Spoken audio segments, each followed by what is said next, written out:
தேசிய ஜனநாயக கூட்டணியில் அம்மா மக்கள் முன்னேற்ற கழகம் இணைந்ததால் சிவகங்கை காரைக்குடி தொகுதியை விட்டுக் கொடுப்பது யார் என்ற எதிர்பார்ப்பு எழுந்துள்ளது.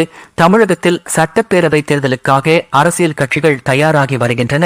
சிவகங்கை மாவட்டத்தில் சிவகங்கை, காரைக்குடி, திருப்பத்தூர், மானாமதுரை ஆகிய 4 சட்டப்பேரவை தொகுதிகள் உள்ளன. 2021 சட்டமன்ற தேர்தலில் காரைக்குடியில் அதிமுக கூட்டணியில் பாரதிய ஜனதா சார்பில் ராஜாவும், திமுக கூட்டணியில் காங்கிரஸ் சார்பில் மாங்கொடியும், அம்மா மக்கள் முன்னேற்ற கழகம் சார்பில் தேர்போகி பாண்டியும் போட்டியிட்டனர். மாங்குடி 75,954 வாக்குகள் பெற்று வெற்றி பெற்றார். அதற்கு அடுத்தபடியாக ராஜா 54,365 வாக்குகளும், தேர்போகி பாண்டி 44,864 வாக்குகளும் பெற்றனர். கடந்த 2024 நாடாளுமன்ற தேர்தலில் சிவகங்கை மக்களவை தொகுதியில் போட்டியிட்ட பாரதிய ஜனதா காரைக்குடி, சிவகங்கை, மானாமதுரை ஆகிய 3 சட்டப்பேரவை தொகுதிகளில் அதிமுகவை பின்னுக்கு தள்ளி 2வது இடம் பிடித்தது. இதனால் இந்த தேர்தலில் காரைக்குடி, சிவகங்கை ஆகிய 2 தொகுதிகளை தங்களுக்கு ஒதுக்க வேண்டுமென பாரதிய ஜனதா எதிர்பார்க்கிறது. சிவகங்கை தொகுதியில் அதிமுக மாவட்ட செயலாளர் செந்தில்நாதன் சிட்டிங் சட்டமன்ற உறுப்பினராக இருப்பதால் காரைக்குடியை குறிவைத்து பாரதிய ஜனதா ஏற்கனவே தேர்தல் பணிகளை தொடங்கிவிட்டது.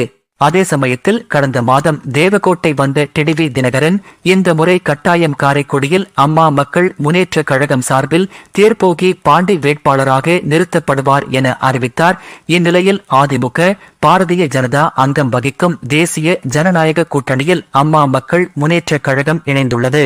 அக்கட்சிக்கு குறைவான தொகுதிகளே ஒதுக்கப்படும் என்பதால் கட்டாயம் காரைக்குடி கிடைக்கும் என அக்கட்சியினர் தற்போதே கூறத் தொடங்கியுள்ளனர். கடந்த சில தேர்தல்களாக தொடர்ந்து காரைக்குடியில் பாரதிய ஜனதா போட்டியிட்டு வரும் நிலையில் அத்தொகுதியை விட்டுக் கொடுக்குமா என்ற கேள்வி எழுந்துள்ளது. அப்படியே விட்டுக் கொடுத்தாலும் அதற்கு அடுத்ததாக சிவகங்கை தொகுதியை கேட்கும். ஆனால் ஏற்கனவே சிவகங்கையில் சிட்டிங் சட்டமன்ற உறுப்பினராக செந்தில்நாதன் இருப்பதால் பாரதிய ஜனதா கோரிக்கையை அதிமுக ஏற்குமா என்பது கேள்விக்குறியே. கடந்த 2021 தேர்தலில் சிவகங்கை, திருப்பத்தூர், மானாமதுரை ஆகிய 3 தொகுதிகளில் அதிமுக போட்டியிட்டு சிவகங்கையில் மட்டும் வெற்றி பெற்றது. இதில் திருப்பத்தூர் தொகுதியில் தொடர்ந்து 4 முறை வென்ற அமைச்சர் பெரியகருப்பன் சட்டமன்ற உறுப்பினராக உள்ளார். அவரை எதிர்த்து பலமான வேட்பாளர் நிறுத்தப்படுவார் என்று எதிர்பார்ப்பு இருப்பதால் இந்த முறையும் அதிமுகவே போட்டியிடும் என கூறப்படுகிறது. அதேபோல் அதிமுக கோட்டையாக கருதப்பட்டு கடந்த முறை திமுகவிடம் இழந்த மானாமதுரையை இந்த முறையும் அதிமுக விட்டுக் கொடுக்காது என கூறப்படுகிறது. பாரதிய ஜனதாவும் அம்மா மக்கள் முன்னேற்ற கழகமும் திருப்பத்தூர், மானாமதுரை தொகுதிகளை விரும்பவில்லை.